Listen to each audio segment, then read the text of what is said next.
चलिए आज प्रकृति के एक बहुत बड़े रहस्य से पर्दा उठाते हैं। सेक्सुअल रिप्रोडक्शन यानी यौन प्रजनन। अब ये सिर्फ एक बायोलॉजिकल प्रोसेस नहीं है, बल्कि समझिए प्रकृति का एक बहुत ही शानदार, एक बहुत ही चालाकी से बनाया गया डिजाइन है।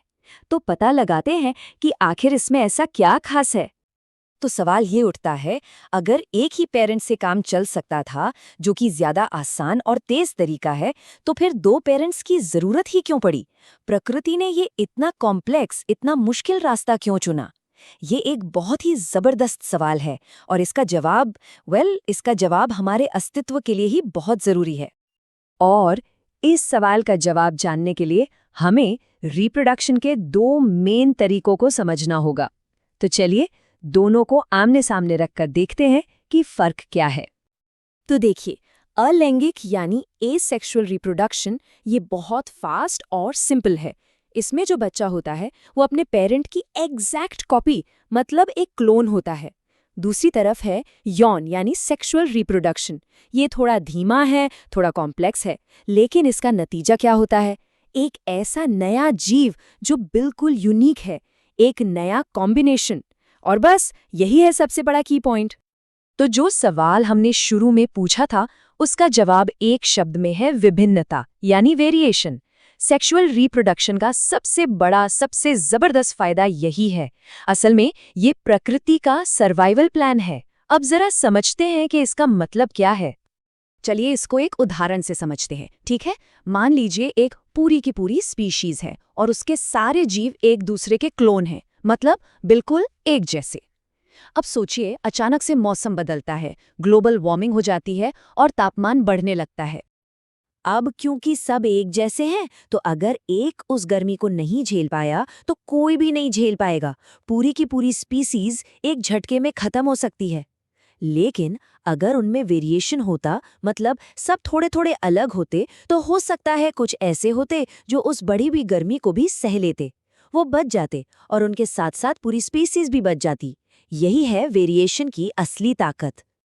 इसीलिए कहा जाता है कि विभिन्नता ही विकास का ईंधन है। ये जो जेनेटिक मिक्सिंग होती है ना, यही तो इवोल्यूशन का असली इंजन है। इसी की वजह से कोई भी प्रजाति बदलते हुए माहौल के हिसाब से खुद को ढाल पाती है और जिंदा रहती है। तो सवाल ये है कि ये जरूरी वेरिएशन आता कहाँ से है? इसके लिए नेचर के पास एक स्पेशल बायोलॉजिकल टूलकिट है। चलिए देखते हैं इस टूलकिट में क्या क्या है। इस टूलकिट का सबसे पहला और जरूरी हिस्सा है गैमीट्स यानी युग्मक। इनको आप ऐसे समझिए जैसे ये किसी पहेली के दो आधे आधे हिस्से हों। ये स्पेशल सेल्स होते हैं जिनमें नॉर्मल बॉडी सेल्स के मुकाबले आधा डीएनए होता है। क्यों? क्योंकि ये अपने दूसरे आधे हिस्से को ढूंढ रहे होते हैं ताकि मिलकर पहेली को पूरा कर सकें। और ये गैमीट्स भी दो तरह के होते हैं। जो मेल गैमीट होता है वो आमतौर पर छोटा होता है और मूव कर सकता है, मतलब गतिशील होता है। वहीं जो फीमेल गैमीट होता है वो साइज में बड़ा होता है और उसमें नए जीव के लिए एक तरह का फूड स्टोर होता है ताकि शुरुआत में उसे पोषण मिल सके। और फिर आता है वो मैजिकल मोमेंट जिसे हम कहते हैं फर्टिलाइजेशन यानी निषेचन। ये वो प्रोसेस है जब वो दो आधी पहेलियां, मेल और फीमेल गैमीट, एक दूसरे से मिलती हैं, फ्यूज होती हैं और अपने आधे आधे डीएनए को मिलाकर एक कंप्लीट जेनेटिक सेट तैयार करती हैं। और इस फ्यूजन से जो एक सिंगल सेल बनता है उसे कहते हैं जाइगोट यानी युग्मनज। यही वो पहला सेल है एक बिल्कुल नए यूनिक जीव का, जिसमें दोनों पेरेंट्स के गुण एक बिल्कुल नए कॉम्बिनेशन में मौजूद होते हैं। तो अगर पूरे प्रोसेस को 3 सिंपल स्टेप्स में देखें तो स्टेप 1, दो पेरेंट्स गेमीट्स बनाते हैं। स्टेप 2, ये गेमीट्स फर्टिलाइजेशन के जरिए आपस में मिलते हैं। और स्टेप 3, एक नया जाइगोट बनता है। बस यहीं से एक नई जिंदगी की शुरुआत होती है। अच्छा, अब तक हमने जो भी थियरी समझी है उसे एक बहुत ही खूबसूरत प्रैक्टिकल एग्जाम्पल से देखते हैं। और वो एग्जाम्पल है एक फूल। सच कहूं तो पौधों ने तो सेक्सुअल रिप्रोडक्शन को एक आर्ट बना दिया है। पौधे अपने रिप्रोडक्टिव पार्ट्स को दुनिया की सबसे खूबसूरत जगह पे छिपाते हैं, और वो जगह है फूल। जी हाँ, फूल सिर्फ देखने में खूबसूरत नहीं होते, उनका एक बहुत बड़ा मकसद होता है। असल में एक फूल एक बहुत ही सोफिस्टिकेटेड रिप्रोडक्टिव स्ट्रक्चर है। उसकी रंग बिरंगी पंखुड़ियों से लेकर उसके अंदर के बारीक से बारीक हिस्सों तक हर एक चीज का एक बहुत ही खास काम है। अब देखिए, फूल भी मोटे तौर पर दो तरह के होते हैं।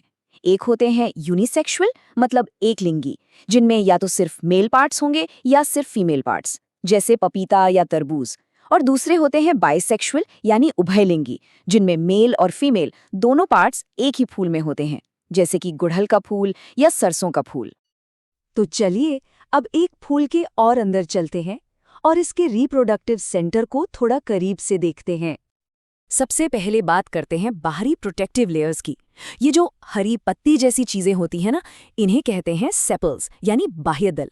इनका काम है फूल को तब प्रोटेक्ट करना जब वो एक कली होता है। और फिर आती हैं रंग बिरंगी पंखुड़ियां, यानी पेटल्स।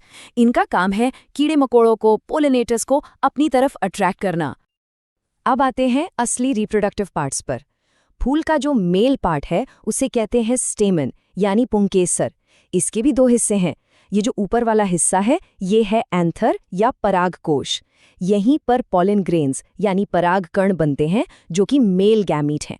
और ये जो डंडी है जो एंथर को पकड़े हुए हैं, इसे कहते हैं फिलामेंट। ठीक है, अब फूल के एकदम सेंटर में चलते हैं। यहाँ होता है फीमेल पार्ट, जिसे पिस्टल या कार्पेल कहते हैं, हिंदी में स्त्री केसर। इसका शेप अक्सर एक फ्लास्क जैसा होता है। इस पिस्टल के भी 3 मेन पार्ट्स हैं।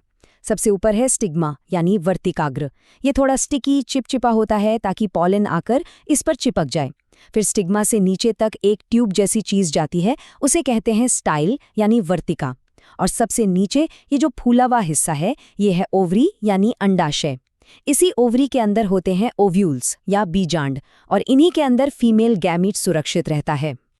तो अब जब इस पूरी पिक्चर को एक साथ देखते हैं तो समझ आता है कि ये सब हिस्से कैसे एक टीम की तरह काम करते हैं। पंखुड़ियां कीड़ों को इनवाइट करती हैं, कीड़े एंथर से पॉलन उठाकर स्टिग्मा पर छोड़ते हैं, और बस यहीं से एक नए बीज के बनने का शानदार सफर शुरू हो जाता है। तो स्टेज तो पूरी तरह से सेट है, सारे पार्ट्स अपनी अपनी जगह पर रेडी हैं। लेकिन यहाँ एक बहुत बड़ा सवाल खड़ा होता है। वो पॉलन ग्रेन एंथर से स्टिग्मा तक तो पहुंच गया, लेकिन वहां से ओवरी के अंदर मौजूद ओव्यूल तक का ये इनक्रेडिबल सफर, ये कैसे पूरा होता है? ये भी प्रकृति की एक और कमाल की कहानी है।